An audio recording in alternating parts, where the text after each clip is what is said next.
नमस्कार, मैं ठाकुर शिवलोचन सांडिल्य, सहायक आचार्य संस्कृत विभाग कला संकाय काशी हिंदू विश्वविद्यालय। हम मीमांसा दर्शन प्रवेश अर्थ संग्रह विषयक पाठ्यक्रम पर चर्चा कर रहे हैं। प्रथम इकाई में 2 व्याख्यान पूर्वतन कक्षाओं में हो चुके हैं। विषय प्रवेश मीमांसा दर्शन का परिचय। यह प्रथम इकाई हमारी मीमांसा दर्शन का सामान्य परिचय है, जिसमें आज हम तृतीय व्याख्यान प्रारंभ करने जा रहे हैं। इस व्याख्यान का शीर्षक है मीमांसा शास्त्रीय आचार्य परंपरा। मीमांसा शास्त्र में आचार्यों की पूर्वाचार्यों से लेकर परंपरा में उत्तरवर्ती आचार्यों तक जो आचार्य क्रम रहा है, हम उसकी चर्चा करेंगे, हम उसको देखेंगे। तो आइए हम प्रारंभ करते हैं इस व्याख्यान को। सर्वप्रथम इस व्याख्यान के विवेच्य विषय, उन पर एक दृष्टि कर ले। महर्षि जैमिनी, जैसा कि हमने पिछले अध्याय में देखा, पिछली कक्षा में महर्षि जैमिनी और उनके सूत्र के विषय में हमने देख लिया है। जैमिनी से पूर्ववर्ती मीमांसक भी हैं परंपरा में, जिनका जैमिनी ने उल्लेख किया है अपने मीमांसा सूत्रों में। ऐसे पूर्वाचार्यों के विषय में हम जानेंगे। तदनंतर मीमांसा सूत्र जो जैमिनी के हैं, उनके व्याख्याकार और वृत्तिकार के विषय में जानेंगे। मीमांसा सूत्र जैमिनी के पल्लवित पुष्पित हुए जब उन पर भाष्य लिखा आचार्य सबरस स्वामी ने। यद्यपि आचार्य सबरस स्वामी का काल सूत्रकार से बहुत बाद का है, तथापि मीमांसा सूत्रों को सर्वाधिक प्रसारित करने का, प्रसिद्ध करने का श्रेय भाष्यकार आचार्य सबरस स्वामी को जाता है। तो हम उनके विषय में, उनके रचना के विषय में देखेंगे। तदनंतर आचार्य सबरस स्वामी के भाष्य की व्याख्याओं के आधार पर मीमांसा दर्शन के 3 प्रमुख संप्रदाय प्रचलित हुए, जिन्हें व्याख्याकारों ने, आचार्यों ने मीमांसा दर्शन की त्रिवेणी के नाम से भी अभिहित किया है। तो हम इस त्रिवेणी का परिचय प्राप्त करेंगे। यह 3 संप्रदाय आचार्य कुमारिल भट्ट प्रणीत भाट्ट संप्रदाय है। हम उसके सिद्धांत और के आचार्यों को देखेंगे। द्वितीय सिद्धांत आचार्य प्रभाकर मिश्र द्वारा प्रणीत प्रभाकर मीमांसा कहलाता है। इसे गुरु मत भी कहा जाता है, हम इसके विषय में देखेंगे। और मीमांसा का तृतीय संप्रदाय आचार्य मुरारी मिश्र द्वारा प्रचलित है, प्रणीत है। इस संप्रदाय की यद्यपि पूर्व के 2 संप्रदायों की भांति प्रसिद्धि नहीं रही है, तथापि मुरारे तृतीय पंथ इस प्रकार से प्रसिद्धि है इनके संप्रदाय की। तो हम इस विषय में भी दृष्टिपात करेंगे। तो सर्वप्रथम हम महर्षि जैमिनी के पूर्ववर्ती मीमांसकाचार्यों को देखते हैं। जैमिनीय मीमांसा सूत्रों में इन पूर्ववर्ती आचार्य के नाम एवं इनके अभिमत का उल्लेख विभिन्न सिद्धांतों के उपस्थापन अथवा समर्थन के विषय में किया गया है। आचार्य जैमिनी ने अपने 12 लक्षणी मीमांसा सूत्र में विभिन्न सिद्धांतों के प्रतिपादन के क्रम में पूर्वाचार्यों के मतों का उल्लेख किया है, जिससे यह प्रतीत होता है कि यद्यपि हम महर्षि जैमिनी को मीमांसा सूत्रों का प्रणेता होने के कारण मीमांसा दर्शन का भी प्रवर्तक मानते हैं, तथापि मीमांसा दर्शन जैमिनी से ही प्रारंभ नहीं होती। मानुषी परंपरा में भी आचार्य जैमिनी से पूर्व मीमांसा दर्शन के विचारक अथवा उपदेशक आचार्य रहे हैं, जिनका नामोल्लेख आचार्य जैमिनी ने अपने मीमांसा सूत्रों में किया है। नामोल्लेख के कारण यह स्पष्ट होता है कि उनके सिद्धांत जैमिनी के समक्ष निश्चित रूप से रहे होंगे। यद्यपि कालक्रम में अथवा जैमिनी के बाद के क्रम में इनके सिद्धांत अथवा इनके ग्रंथ हमें संप्रति प्राप्त नहीं होते। इसमें विभिन्न कारण होते हैं। किसी ग्रंथ की अनुपलब्धि में इतने काल का व्यवधान है और इतिहास में विभिन्न समस्याएं विप्लव हुए ज्ञान परंपरा के समक्ष, तो इसलिए भी हमारे ज्ञान राशि, ग्रंथ राशि अभी उपलब्ध नहीं होते, लेकिन उनका नामोल्लेख मिलता है। दूसरा कारण यह होता है कि जब कोई एक आचार्य अपने सिद्धांत की पराकाष्ठा तक पहुंच जाता है तो उससे पूर्ववर्ती अन्य जो हैं वो परंपरा में उपेक्षित प्राय भी हो जाते हैं, अथवा उनके सभी सिद्धांतों का उत्तरवर्ती किसी जैमिनी प्रभृति सक्षम आचार्य के द्वारा संकलन कर लिया जाता है, अतः उनके ग्रंथ फिर आगे नहीं बढ़ते। तो परंपरा में ऐसा दिखता है। तथापि पूर्वाचार्य तो हैं ही। आचार्य जैमिनी ने 10 आचार्यों का प्रायशः नामोल्लेख अपने सूत्रों में किया है। वे हैं आत्रेय, आलेखन, आस्मरथ्य, ऐतिसायन, कामुकायन, कार्ष्णाजिनी, काशकृत्स्न, बादरायन, लाबुकायन तथा बादरी। विभिन्न सिद्धांतों के उपस्थापन के उपलक्ष्य में इन आचार्यों का नामक ग्रहण, पूजार्थक नामक ग्रहण भी जैमिनी ने किया है अपने सूत्रों में। अतः यह माना जाता है कि इनके सिद्धांत सूत्रकार आचार्य जैमिनी के समक्ष पूर्व से ही रहे हैं, अतः ये आचार्य जैमिनी से पूर्ववर्ती मीमांसक आचार्य माने गए हैं। आगे बढ़ते हैं। जैमिनी के सूत्रों पर हमने पर्याप्त विचार कर लिया, सूत्रों की संरचना देख ली, उनका काल, जो उनके काल के निर्धारण के विषय में विभिन्न विद्वानों ने जहां निष्कर्ष निकाला है, पहुंचे हैं, वह देख लिया। 12 अध्यायों में विभाजन देख लिया। तो हमने सूत्रकार के ग्रंथ के विषय में पर्याप्त सूचना प्राप्त कर ली है। अब सूत्रों पर जो व्याख्या मिलती है, क्योंकि सूत्र संक्षिप्त शैली में होते हैं, सूत्रों का लक्षण ही है अल्पाक्षरम असंदिग्धम सारवद विश्वतोमुखम अस्तोभम अनवद्यं च सूत्रम सूत्र विदो विदु। तो यहां सूत्र शैली में ग्रंथ रचना की प्रमुख विशेषता यही होती है कि अल्पाक्षर होते हैं सूत्र, कम से कम शब्दों में अधिक से अधिक विषयों को कहने की पद्धति सूत्र शैली है। लेकिन इसमें ऐसा होता है कि विषयों को अपेक्षाकृत आवश्यक विस्तार अथवा व्याख्या प्राप्त नहीं होती। इस स्थिति में उत्तरवर्ती आचार्य सूत्रों की व्याख्या करते हैं, जिससे सूत्रार्थ स्पष्ट हो सके।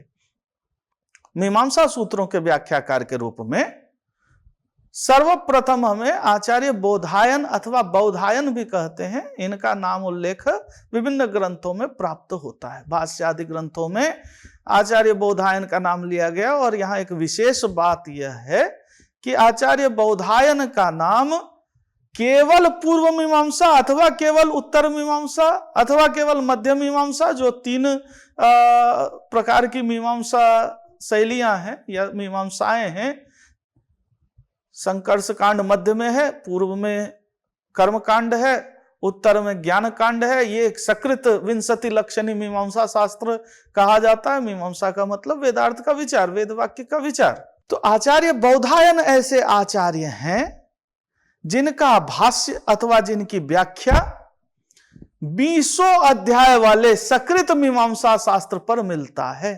ये 12 लक्षणी, संकर्षण और उत्तर मीमांसा सभी पर 20 अध्यायों पर इनकी व्याख्या मिलती है, जिसका नाम उल्लेख किया गया कृतकोटि के नाम से। कृतकोटि विस्तृत व्याख्या है आचार्य बोधायन की, संप्रति उपलब्ध नहीं है, अभी प्राप्त नहीं होती। बोधायन जो है, हमने पहले भी कहा कि बोधायन के नाम से भी मिलता है इनका नामांतर, और इनके नाम से विभिन्न स्रोत सूत्र, गृह सूत्र इत्यादि भी, बौधायन गृह सूत्र, बौधायन स्रोत सूत्र इत्यादि अन्य ग्रंथ भी प्राप्त होते हैं। अब यह विद्वानों के विचार का विषय है। शास्त्र के इतिहास में विभिन्न मत वैषम्य मिलते हैं समालोचकों में। तो कोई कहते हैं कि ये वही बौधायन हैं जिन्होंने मीमांसा सूत्रों पर कृतकोटि व्याख्या लिखी, अन्य कहते हैं कि नहीं, ये दूसरे बौधायन हैं जो उत्तरवर्ती होंगे, स्रोत सूत्र, गृह सूत्र आदि के रचयिता, जिनके नाम से बौधायन गृह सूत्र, बौधायन स्रोत सूत्र इत्यादि चलते हैं, तो कुछ विद्वान कहते हैं कि ये अन्य हैं, ये दूसरे हैं। तथापि हमें अभी तक इनका ग्रंथ उपलब्ध नहीं है, अतः हम इनके विषय में इदम इत्थंतया कहने में समर्थ नहीं हो पाते। आगे चलते हैं वृत्ति पर। व्याख्याकार बौधायन है, वृत्तिकार उपवर्ष है। आचार्य उपवर्ष ने जैमिनी के मीमांसा सूत्रों पर विस्तृत वृत्ति ग्रंथ का प्रणयन किया है। वृत्ति ग्रंथ एक शैली है व्याख्या की, जिसमें सूत्र के अर्थ को अन्वित करके विस्तार से वर्णन किया जाता है। इन्होंने बौधायन की जो व्याख्या थी, कृतकोटि व्याख्या, उसका संक्षेपण किया है, उसका सार उपस्थित किया है। इसी प्रकार से अन्य वृत्तिकार के रूप में आचार्य भवदास की प्रसिद्धि भी मीमांसा सूत्रों के वृत्तिकार के रूप में मिलती है। भवदासीय वृत्ति का भी उल्लेख अवांतर व्याख्याकारों ने किया है। यह ग्रंथ भी संप्रति उपलब्ध नहीं है, तथापि भाष्यकार आचार्य सबरस स्वामी ने विभिन्न सिद्धांतों के उपस्थापन में इनके मत का उल्लेख करके यह प्रमाणित किया है कि सबरस स्वामी के काल तक भी ये वृत्ति ग्रंथ उपलब्ध थे, संप्रति ये उपलब्ध नहीं होते। अतः यह विषय भी स्पष्ट नहीं होता कि क्या ये भगवान उपवर्ष एवं बौधायन एक ही हैं अथवा अलग अलग दोनों का व्यक्तित्व है।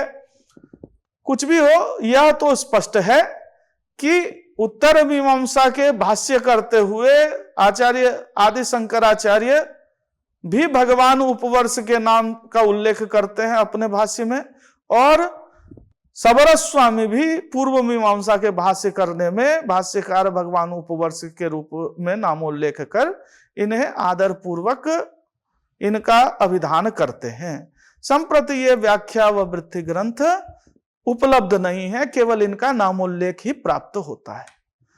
अब जो व्याख्या हमारे पास उपलब्ध है और जो आधार भूमि बनाती है मीमांसा सूत्रों के भली भांति अवगमन की, वह है सबरस स्वामी भी पूर्व मीमांसा के भाष्य करने में भाष्यकार भगवान उपवर्ष के रूप में नामोल्लेख कर इन्हें आदर पूर्वक इनका अभिधान करते हैं। संप्रति ये व्याख्या व वृत्ति ग्रंथ उपलब्ध नहीं है, केवल इनका नामोल्लेख ही प्राप्त होता है। अब जो व्याख्या हमारे पास उपलब्ध है और 700 ईस्वी के आसपास निर्धारित किया है, संस्कृत साहित्य के इतिहासकारों ने विभिन्न उदाहरणों के आधार पर इनका वास्तविक नाम आदित्य देव बताया है अथवा आदित्याचार्य बताया है। ऐसा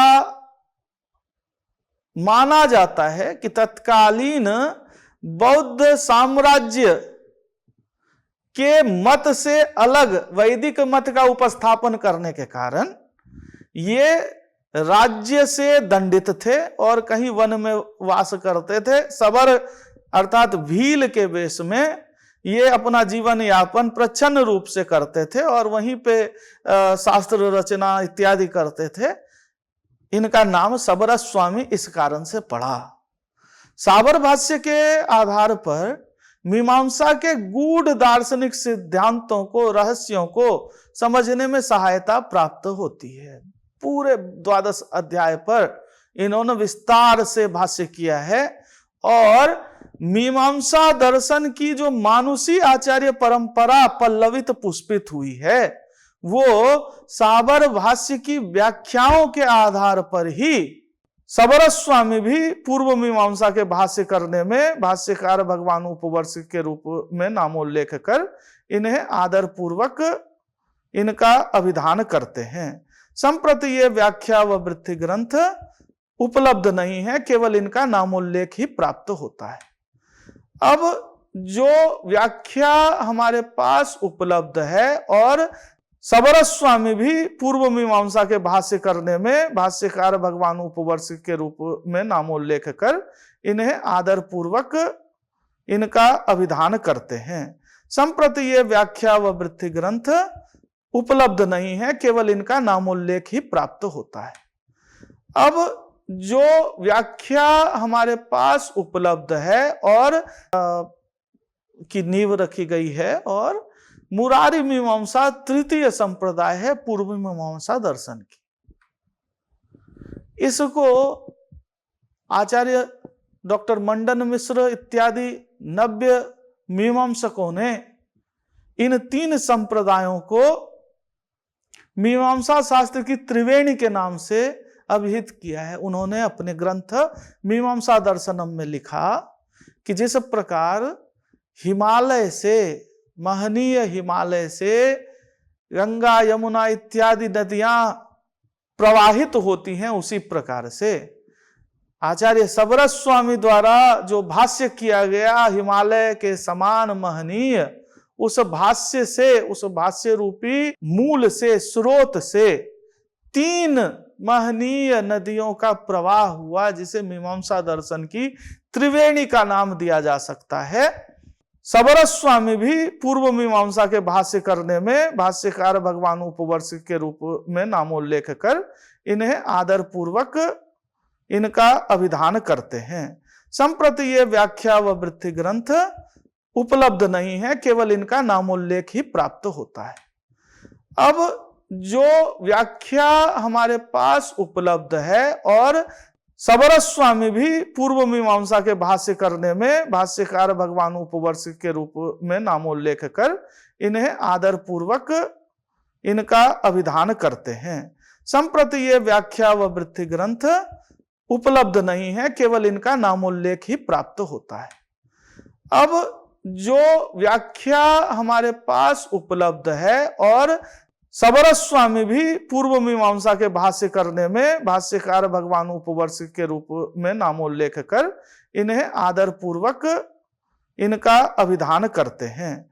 संप्रति ये व्याख्या व वृत्ति ग्रंथ उपलब्ध नहीं है, केवल इनका नामोल्लेख ही प्राप्त होता है।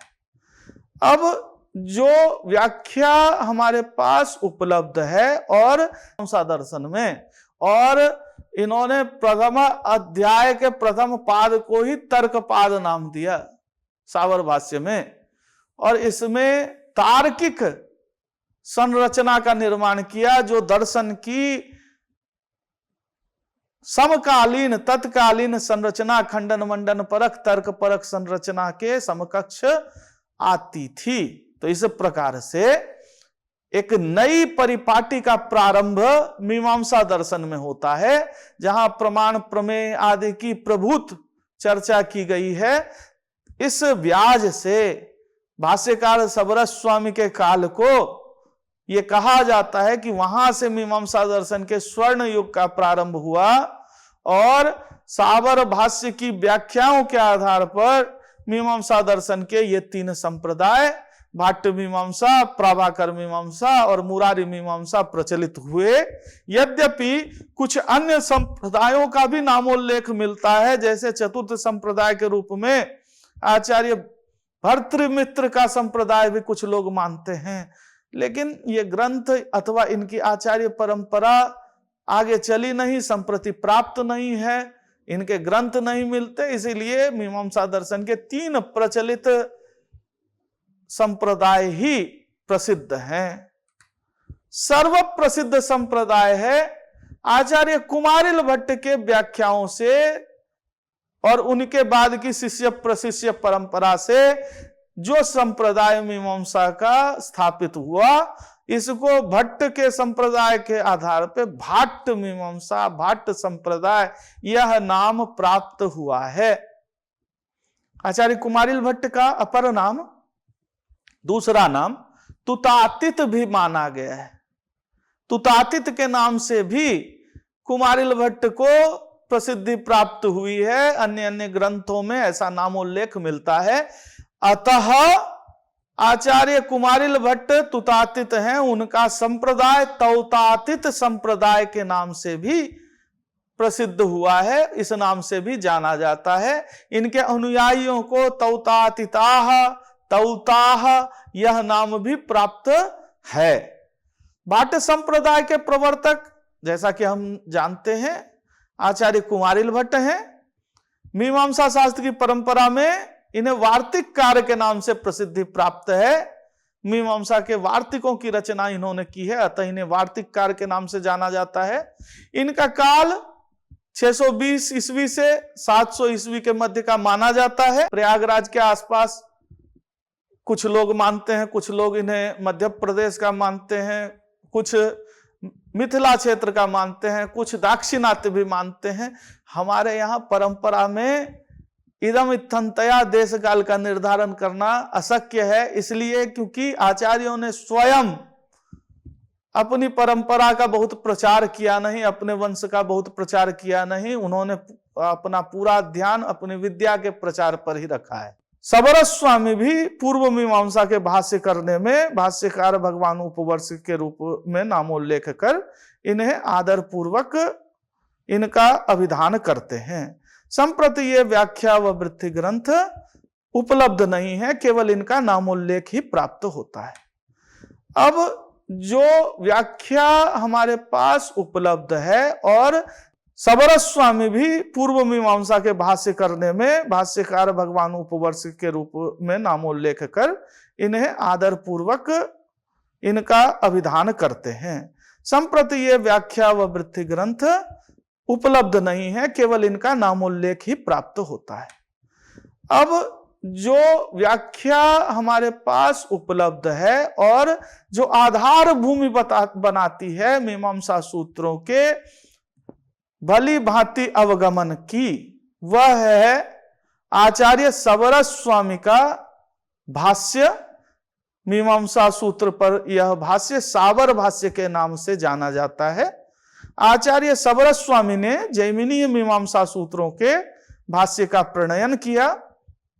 अब ये भाष्यकार सबरस स्वामी, इनका काल इतिहासकारों ने 620 ईस्वी से लेके 700 ईस्वी के आसपास निर्धारित किया है।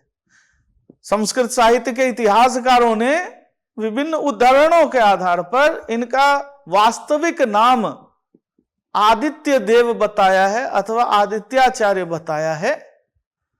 ऐसा माना जाता है कि तत्कालीन बौद्ध साम्राज्य के मत से अलग वैदिक मत का उपस्थापन करने के कारण ये राज्य से दंडित थे और कहीं वन में वास करते थे। सबर अर्थात भील के वेश में ये अपना जीवन यापन प्रच्छन्न रूप से करते थे और वहीं पे शास्त्र रचना इत्यादि करते थे।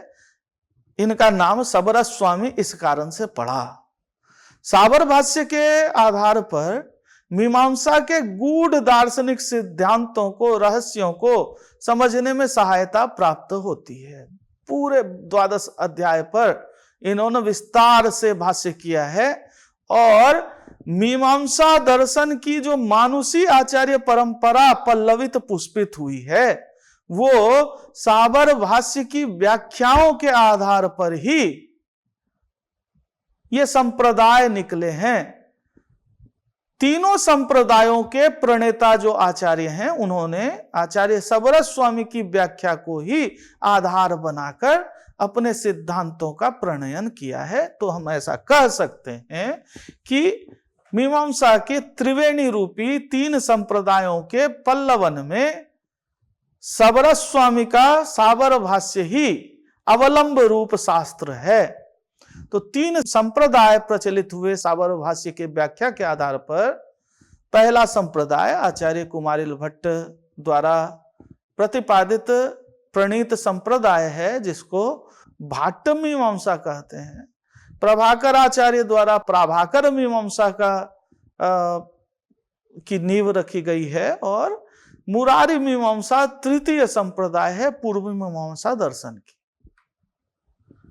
इसको आचार्य डॉक्टर मंडन मिश्र इत्यादि नव्य मीमांसकों ने इन 3 संप्रदायों को मीमांसा शास्त्र की त्रिवेणी के नाम से अभिहित किया है। उन्होंने अपने ग्रंथ मीमांसा दर्शनम में लिखा कि जिस प्रकार हिमालय से, महनीय हिमालय से गंगा यमुना इत्यादि नदियां प्रवाहित होती हैं, उसी प्रकार से आचार्य सबरस स्वामी द्वारा जो भाष्य किया गया हिमालय के समान महनीय, उस भाष्य से, उस भाष्य रूपी मूल से, स्रोत से 3 महनीय नदियों का प्रवाह हुआ, जिसे मीमांसा दर्शन की त्रिवेणी का नाम दिया जा सकता है। तो इस प्रकार मीमांसा दर्शन के आलोचकों ने सूत्रकार जैमिनी से लेकर वृत्तिकार भवराज तक के काल को मीमांसा दर्शन का आदि युग कहकर अभिहित किया है। यह मीमांसा दर्शन का आदि युग है, सूत्रकार से वृत्तिकार पर्यंत। और भाष्यकार सबरस स्वामी के पदार्पण से व्याख्याकार ऐसा मानते हैं, आलोचक ऐसा मानते हैं कि मीमांसा दर्शन के स्वर्ण युग का प्रारंभ होता है। यह किस प्रकार से है? तो सबरस स्वामी से पूर्व जो मीमांसा की परंपरा है वो केवल वेद वाक्यों के व्याख्या की परंपरा है। तर्क पूर्वक अधिकरण प्रस्थान को लेकर खंडन मंडन इत्यादि जो दार्शनिक प्रविधि है प्रचलित, उस पर मीमांसा पहले नहीं थी। मीमांसा का कार्य था यज्ञ विज्ञान के लिए वाक्यों का अर्थ बताकर विनियोग कर देना। लेकिन आचार्य सबरस स्वामी ने वेदार्थ की रक्षा को उद्देश्य मानते हुए तर्क पद्धति का प्रारंभ किया मीमांसा दर्शन में, और इन्होंने प्रथम अध्याय के प्रथम पाद को ही तर्क पाद नाम दिया सावर भाष्य में, और इसमें तार्किक संरचना का निर्माण किया जो दर्शन की समकालीन तत्कालीन संरचना खंडन मंडन परक तर्क परक संरचना के समकक्ष आती थी। तो इस प्रकार से एक नई परिपाटी का प्रारंभ मीमांसा दर्शन में होता है, जहां प्रमाण प्रमेय आदि की प्रभुत चर्चा की गई है। इस व्याज से भाष्यकार सबरस स्वामी के काल को यह कहा जाता है कि वहां से मीमांसा दर्शन के स्वर्ण युग का प्रारंभ हुआ, और सावर भाष्य की व्याख्याओं के आधार पर मीमांसा दर्शन के ये 3 संप्रदाय भाट्ट मीमांसा, प्राभाकर मीमांसा और मुरारी मीमांसा प्रचलित हुए।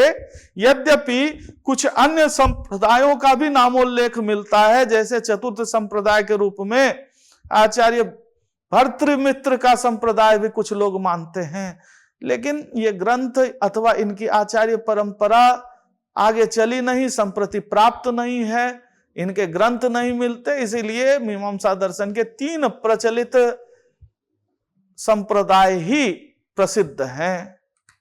सर्व प्रसिद्ध संप्रदाय है आचार्य कुमारिल भट्ट के व्याख्याओं से और उनके बाद की शिष्य प्रशिष्य परंपरा से जो संप्रदाय मीमांसा का स्थापित हुआ, इसको भट्ट के संप्रदाय के आधार पे भाट्ट मीमांसा, भाट्ट संप्रदाय यह नाम प्राप्त हुआ है।